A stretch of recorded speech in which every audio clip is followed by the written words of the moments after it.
What is good, y'all? It's your boy Mixtape Moth. If you are rocking with this content, go ahead and smash that like button up for your boy. Also, subscribe if you haven't. But today, I'm going to hit y'all with my thoughts on this new project from Big Hit entitled Black and White. So, Big Hit, the Pasadena, California OG. He has been on this prolific run ever since his return from prison. And his son Hit-Boy has done his part in helping to lace Big Hit with the proper type of production for his re-entry into the rap game. Now, Big Hit, he's a straightforward street rapper who isn't likely going to blow you away with his wordplay, his rhyme schemes, or his concepts. Rather, he is going to give you that raw aggression, that street authenticity, and a lot of passion and hunger in his vocals. And he has a rapping voice that embodies that traditional West Coast sound. Now, truth be told, what I do feel is going to get most people interested in checking for this project is the production from Hit-Boy and the Alchemist, both of whom have worked rather closely as of late. This new project, Black and Whites, it contains 12 songs lasting approximately 37 minutes. But with that being said, let me go ahead and just hit y'all with that track-by-track breakdown. The opener, Drugs Are. It has a tense, murky beat from the Alchemist and Big Hit. He's giving us a mix between braggadocio and gangster talk, claiming he's not a rap star, more like a drug czar. So as a whole, it was a solid grimy opener that I have no issues with. Track 2, Only Weight I Feel, has more of a stripped back, gritty Hit-Boy beat, one that could possibly have been mistaken for the Alchemist. I like the flow that Big Hit was using here, and there were some vivid lines that jumped out at me, like the handle pearl white, the chopper flashing like lightning. Yeah, altogether, this one was pretty cool as well. Following this is the banger produced by Hit-Boy entitled Godfather Part Two, featuring Boldy James. Now we have more of a bass and drum presence and these hypnotic, enticing keys. But on this record, Boldy and Big Hit do a dope back and forth, really showing that they have some chemistry on wax. You are getting a lot of mafioso and drug bars as expected. Boldy raps, real dope runner. I ain't coming off no lawsuits. But yeah, Godfather Part 2, it might be my favorite on the project. The next song, Heartless, it contains production from both Hit and the Alchemist, and it's a subtle drumless loop that is captivating in a strange way. It's haunting yet elegant at the same time. Big Hit really tears his drumless loops to shreds with his ruthless talk.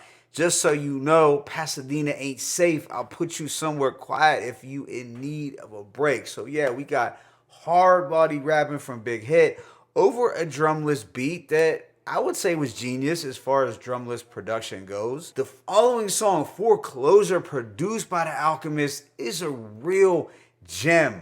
We get a creepy, suspenseful beat that's almost as evil as the one he did for Kendrick, Meet the Grams.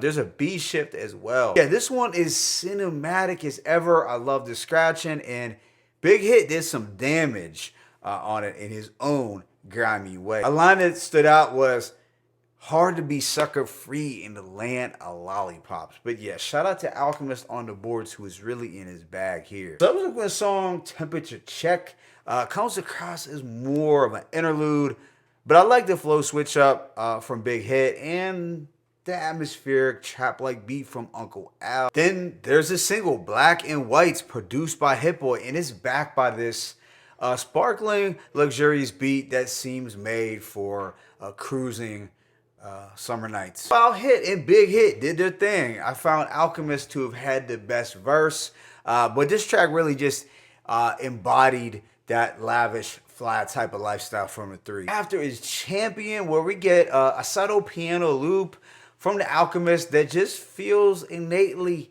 Alchemist. It's simple, but an effective backdrop for Big Hit to really come with some motivation.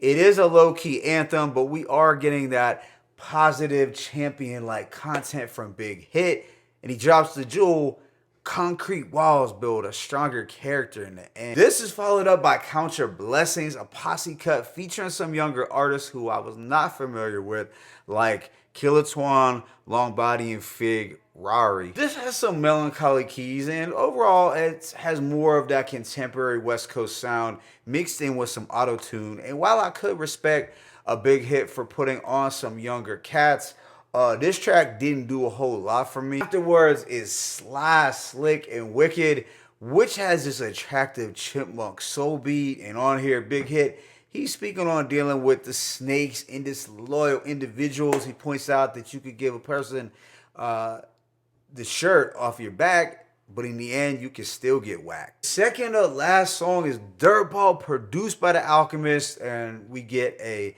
spooky, unnerving first beat from him, followed by a menacing boom bap one.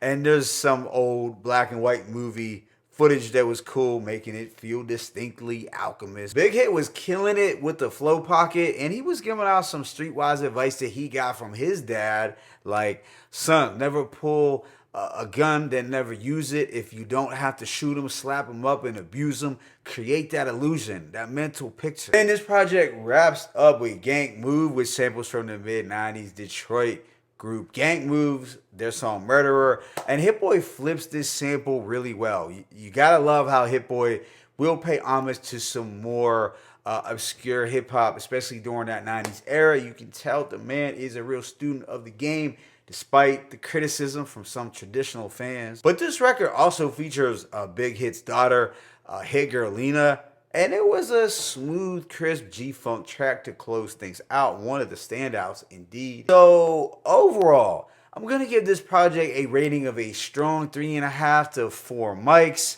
So while Big Hit is pretty straightforward and rudimentary at times with his bars, he delivered them with such cold-bloodedness and passion. And I will say he might have improved his flow, sounding a little more agile vocally on this project. The production was consistently good throughout, a little bit more on the drumless and understated side at times, but even the drumless grooves were attractive enough, and Big Hit's energy gave them more life. Yeah, at the end of the day, this was high quality street music and another solid West Coast release for the summer. And it was a project that I would say was on par with the Big Hit and Game album that had dropped at the beginning of the year. My favorite tracks include Only Way That I Feel, Godfather Part 2, Heartless, Foreclosure, Black and White's, Dirtball, and Gank Move. Let me know your thoughts in the comment section. It's your boy Mixtape Moth. I'm signing out, but as always, it's peace and blessings.